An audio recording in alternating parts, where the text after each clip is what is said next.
Namaste doston. My name is Atir Zadi and I'm Social Connection Manager from Age Concern Auckland. Welcome to Parivartan Ki Awaaz, a podcast where we talk about important issues impacting our South Asian community. नमस्ते। मैं हूं Jyoti Parasha, elder abuse response social worker at Age Concern Auckland. Welcome to Voice of Change. आज हम बात करेंगे Elder abuse की और specifically कैसे हम अर्ली साइंस को पहचान सकते हैं। बहुत बार अब्यूज़ सामने होता है पर हम उसको पहचान नहीं पाते। अगर हम छोटी छोटी सी बातों पर ध्यान दें तो हम उसको पहचान सकते हैं, समझ सकते हैं। एग्जैक्टली ज्योति, सबसे पहले तो एक बात क्लियर करना चाहेंगे कि एल्डर अब्यूज सिर्फ फिजिकल वायलेंस नहीं होता। और शॉकिंगली 1 in 10 एल्डर्स हर साल अब्यूज़ का शिकार होते हैं, लेकिन ज़्यादातर केसेस रिपोर्ट नहीं होते। तो चलिए कुछ ऐसी बातें करते हैं जो सबको पता होनी चाहिए। तो एल्डर अब्यूज़ के अर्ली साइंस क्या हैं ज्योति, और फैमिली, दोस्तों और कम्युनिटी मेंबर्स को क्या पता होना चाहिए है आइडेंटिफाई करने के लिए एल्डर अब्यूज़। आतिर बहुत बार ये देखा गया है कि जो एल्डर्स हैं वो खुद आगे बढ़कर नहीं बताते हैं कि उनके साथ अगर कोई दुर्व्यवहार हो रहा हो तो, लेकिन उनके बिहेवियर से, उनकी फिज़िकल कंडीशन से हमें या उनके जो आसपास उनके दोस्त हैं या फैमिली हैं वो समझ सकते हैं कि अगर वहाँ पर कुछ हो रहा हो। अगर आप नोटिस करें, सडन विड्रॉल, लोग जो पहले सोशल ग्रुप्स में जाते थे, सोशली एक्टिव थे और अचानक से वो लोगों से मिलना जुलना बंद कर देते हैं। अनएक्सप्लेन इंजरीज है, अगर बर्न्स देखें, ब्रूजेस देखें शरीर के ऊपर, तो उससे भी ये चीज़ जिसका कोई एक्सप्लेनेशन नहीं हो तो उससे ये समझ में आता है कि यहाँ कहीं कुछ हो तो नहीं रहा, अगर उसका प्रॉपर एक्सप्लेनेशन नहीं है।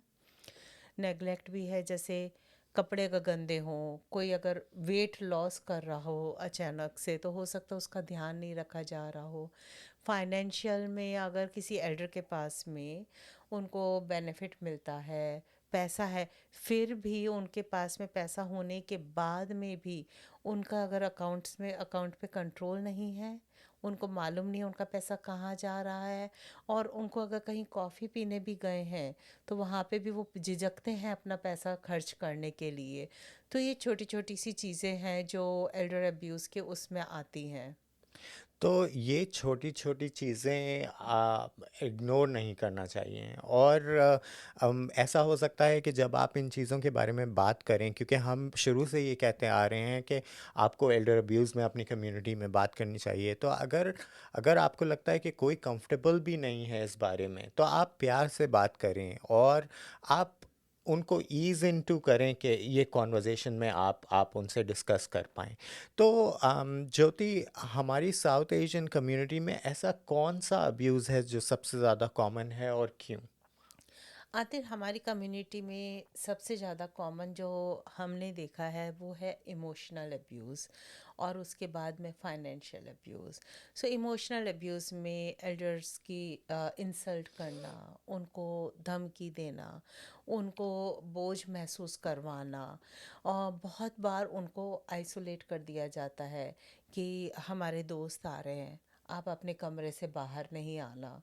या उनको कहते हैं कि अगर आपने ऐसा काम नहीं किया तो आप अपने ग्रैंड चिल्ड्रन से नहीं मिल पाओगे, या मैं आपसे बात नहीं करूँगा या करूँगी, इस तरह की अगर कोई धमकी देते हैं तो ये सब इमोशनल अब्यूज़ हमारी कम्युनिटी में बहुत ज़्यादा है, जिसके कारण वो वल्नरेबल हो जाते हैं। फाइनेंशियली भी हमने ये देखा है कि हमारे जो बुज़ुर्ग हैं उनका बैंक अकाउंट, कई बार ऐसा है कि उनके बच्चे या फैमिली वाले बैंक अकाउंट को कंट्रोल करते हैं, उनका एटीएम कार्ड है वो ले लिया जाता है, उनको जैसे वीकली कुछ पैसे दे दिए जाते हैं खर्चे के लिए, जबकि उनको बेनिफिट मिलता है। और बहुत बार ऐसा भी देखा है कि उनसे किसी डॉक्यूमेंट पे साइन करवा लिए जाते हैं, जैसे उनके जो असेट्स वगैरह हैं उनसे पूछे बिना डॉक्यूमेंट्स पे साइन करवा लिए जाते हैं। तो ये हमारी कम्युनिटी में फाइनेंशियल और इमोशनल अब्यूज़ जो है सबसे ऊपर देखा गया है। तो ज्योति, आपने बात करी इमोशनल और फाइनेंशियल अब्यूज़ की। जो बाकी के अब्यूज़ हैं, क्या वो होते नहीं हैं या फिर अंडर रिपोर्टेड हैं हमारी कम्युनिटी में? आते बाकी अब्यूज़ भी हमारी कम्युनिटी में होते हैं, लेकिन सबसे बड़ा हमारी कम्युनिटी में जो प्रॉब्लम है कि एल्डर्स बोलने से डरते हैं, क्योंकि उनको लगता है कि फैमिली की इज्जत जाएगी। तो शर्म के कारण, अपने बच्चों के कारण, फैमिली के कारण वो बोलते नहीं हैं, रिपोर्ट नहीं करते हैं, कभी किसी को बताना नहीं चाहते कि उनकी क्या स्थिति है। तो फैमिली तो फिज़िकल अब्यूज़ और नेग्लेक्ट भी होता है कम्युनिटी में, बट उसको फैमिली मैटर कह के कारपेट के अंदर ब्रश कर दिया जाता है कि नहीं नहीं, हम इसके बारे में बात नहीं करेंगे। बिल्कुल, ये वाक़ई में हमारी कम्युनिटी में बहुत ज़्यादा एल्डर्स क्या, हमारी कम्युनिटी में एक इज़्ज़त हर कोई सोचता है कि कम्युनिटी क्या कहेगी? हमारी इज़्ज़त क्या रहेगी कम्युनिटी के अंदर? तो हमारे एल्डर्स के लिए, सबके लिए बहुत इम्पोर्टेंट है। ये वैल्यूज़ कभी-कभी एल्डर अब्यूज़ को रिकॉग्नाइज़ करने या रिपोर्ट करने में ये बैरियर का काम करती तो हैं। ये बहुत बहुत ही अच्छा आपने आपने बात करी इज्जत और फैमिली ऑनर की। तो साउथ एशियन कल्चर में फैमिली ऑनर और रिस्पेक्ट एल्डर्स के लिए बहुत इम्पॉर्टेंट होते हैं। तो ये वैल्यूज़ कभी-कभी एल्डर अब्यूज़ को रिकॉग्नाइज़ करने या रिपोर्ट करने में बैरियर बन जाती हैं। तो आप क्या कहना चाहेंगी इसके बारे में? बिल्कुल, इसी वजह से जैसे कभी आपने सुना होगा ये कहते हुए कि ये इज़्ज़त का सवाल है। तो हमारे जो बुज़ुर्ग हैं, वो अगर फ़ेस भी कर रहे हैं, तो वो ये इस किसी को बताएँगे नहीं कि इज़्ज़त का सवाल है। या फिर बच्चों के लिए ह सैक्रिफ़ाइस करने के लिए, बच्चों का क्या रहेगा कम्युनिटी में, तो वो चुपचाप सफ़र। साउथ एशियन कम्युनिटी में पावर इम्बैलेंस भी बहुत है Aatir.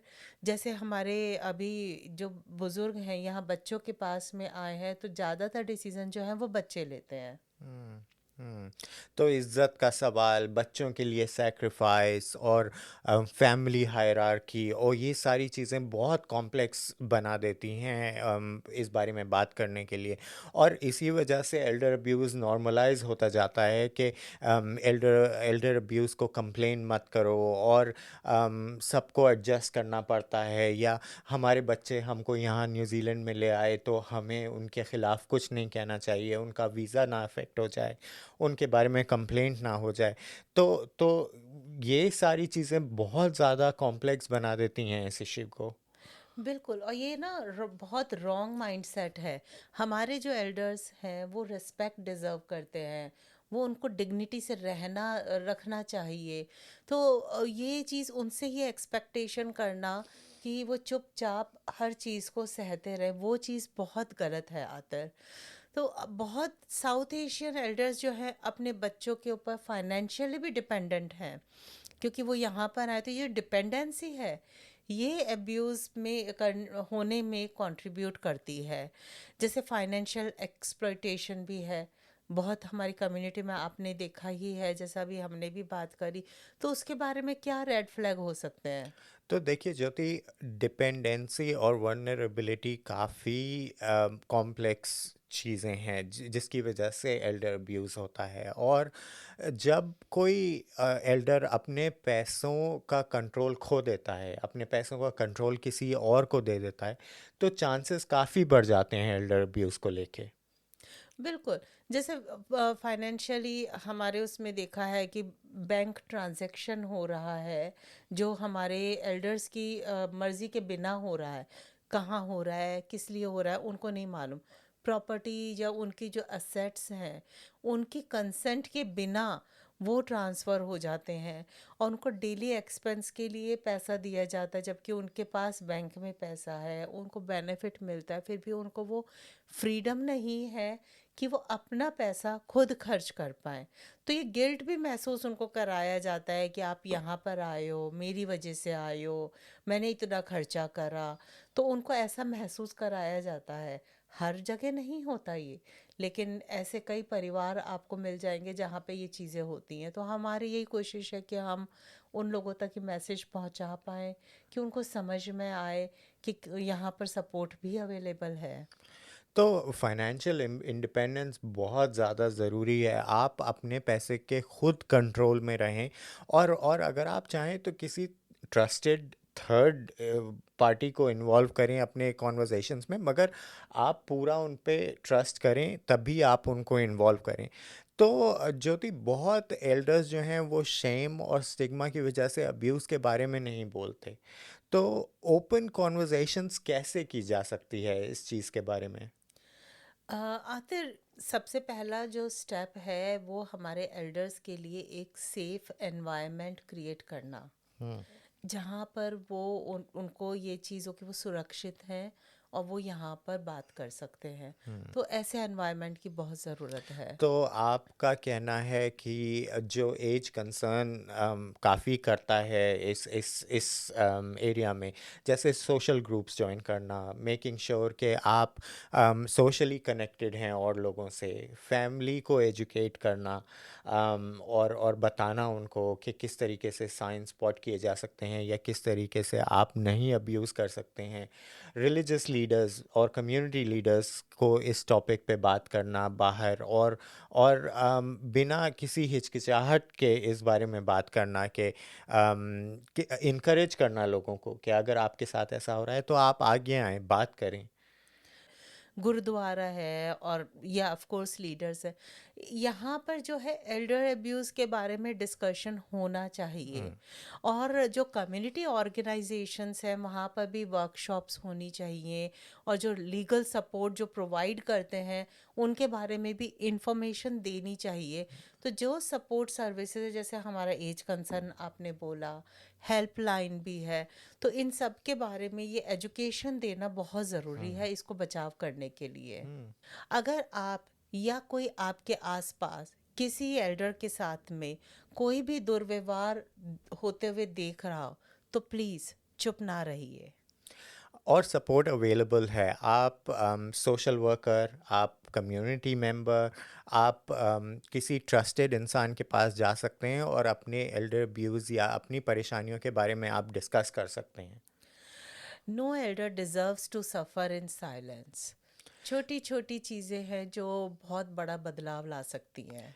Thank you for listening to परिवर्तन की आवाज़। और कॉन्वर्जेशन अभी ख़त्म नहीं हुई है, हम आपसे मिलेंगे अगले एपिसोड में इस टॉपिक में और बात करने के लिए। Let's keep talking and supporting each other. Thank you. Thank you.